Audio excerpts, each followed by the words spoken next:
నూలు నూలులో శతాబ్దాల గౌరవం, పట్టు పరంపరకు ప్రతీక, సంప్రదాయానికి శాశ్వత చిరునామా సఖీ.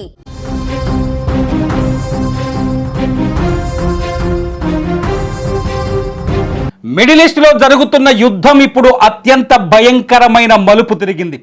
మనుషుల మధ్య యుద్ధం కాస్త పసిపిల్లల ప్రాణాలను బలి తీసుకునే మారణ హోమంగా మారింది.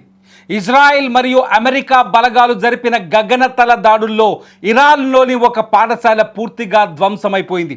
ఈ ఘోర కలిలో ఏకంగా 40 మంది పాఠశాల విద్యార్థినులు ప్రాణాలు కోల్పోయారు.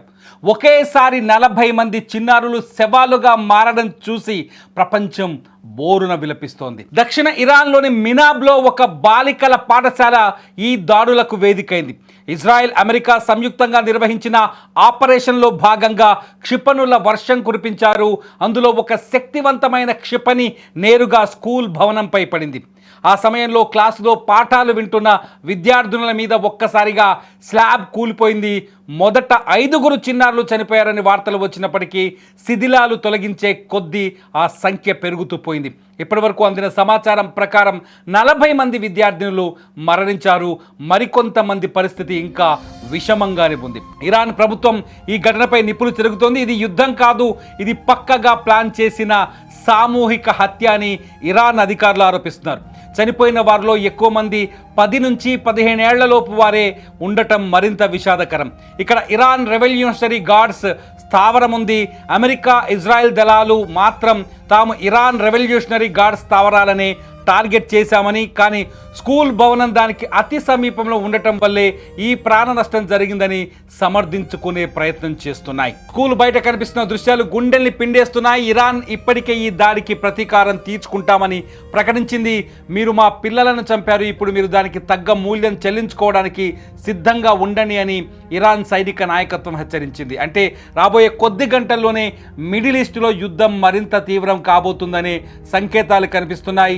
ఇరాన్ తన డ్రోన్లు, మిసైల్స్తో ఇజ్రాయెల్పై పెను దాడికి ప్లాన్ చేస్తున్నట్లు నిఘా వర్గాలు చెప్తున్నాయి. మనకి విజువల్స్లో చూస్తున్నాం కూలిపోయిన స్కూల్ భవంతి దృశ్యాలు, అట్లాగే స్కూల్లోంచి మంటలు వస్తున్న విజువల్స్ని చాలా స్పష్టంగా, డిఫర్డ్ విజువల్స్లో చాలా స్పష్టంగా చూస్తున్నాం. ఇదే మినాబ్లోని బాలికల పాఠశాల. ఈ పాఠశాలలో క్లాసులు జరుగుతున్న సందర్భంలోనే ఇజ్రాయెల్ చేసిన క్షిపణి దాడితో ఆ క్షిపణి వచ్చి బాంబు వచ్చి ఈ స్కూల్ పైన పడింది. ఈ స్కూల్ చూస్తుండగానే క్షణాల్లోనే కుప్పగూలిపోయింది. స్కూల్ శిథిలాల కింద ఇప్పటి వరకు 40 మంది చిన్నారులు ఉన్నట్టుగా సమాచారం అందుతోంది. మరికొన్ని మృతదేహాలు బయటపడే అవకాశం కనిపిస్తుంది. పసిపిల్లలు. ఇరాన్లో ఏం జరుగుతుందో ఈ పిల్లలకు తెలియదు. ఇజ్రాయెల్కి, ఇరాన్కి గొడవేంటో ఈ పిల్లలకు తెలియదు.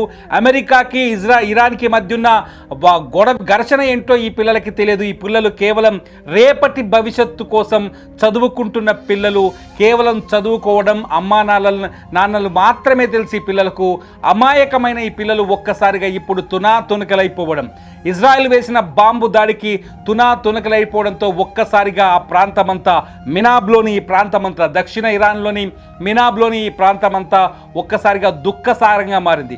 చూడండి, మీరు ఒకసారి స్క్రీన్లో చూడొచ్చు. ఇజ్రాయెల్ విసిరిన బాంబు స్కూల్పై పడ్డ తర్వాత అక్కడ ఒక వ్యక్తి మొబైల్ ఫోన్తో రికార్డ్ చేసిన వీడియోని చాలా స్పష్టంగా చూడొచ్చు. కొద్దిసేపటి క్రితమే ఈ దుర్మార్గం, ఈ దారుణం జరిగింది. అమాయకులైన 40 మంది చిన్నారులు ప్రాణాలు కోల్పోయిన సంఘటనకు ఆ వీడియో ఇప్పుడు సాక్ష్యంగా మారింది. ఈ దృశ్యాలు చూస్తుంటే నిజంగా కళ్ళ వెంట నీరు కమ్ముకొస్తుంది, గుండె నుంచి దుఃఖం పొంగుకొస్తుంది. ఇరాన్లో అణుస్థావరాలను, అట్లాగే సైనిక స్థావరాలను మాత్రమే టార్గెట్ చేస్తామని చెబుతున్న అమెరికా పసిపిల్లలు చదువుకుంటున్న స్కూళ్లను కూడా టార్గెట్ చేయడం పైన ఒక తీవ్రమైన ఆవేదన వ్యక్తమవుతోంది. మొత్తంగా అమెరికా, ఇరాన్ కలిసి ఆపరేషన్ ఫ్యూరీ చేపట్టింది. ఈ ఆపరేషన్లో ఇప్పుడు తీరని విషాదకర సంఘటన ఒకటి ఇప్పుడు మన కళ్ళకు చాలా స్పష్టంగా కనిపిస్తోంది. ఇది ప్రస్తుతానికి మినాబ్లోని పరిస్థితి. ఇంకా ఈ మృతుల సంఖ్య పెరిగే అవకాశం ఉందని కూడా చాలా స్పష్టంగా తెలుస్తోంది.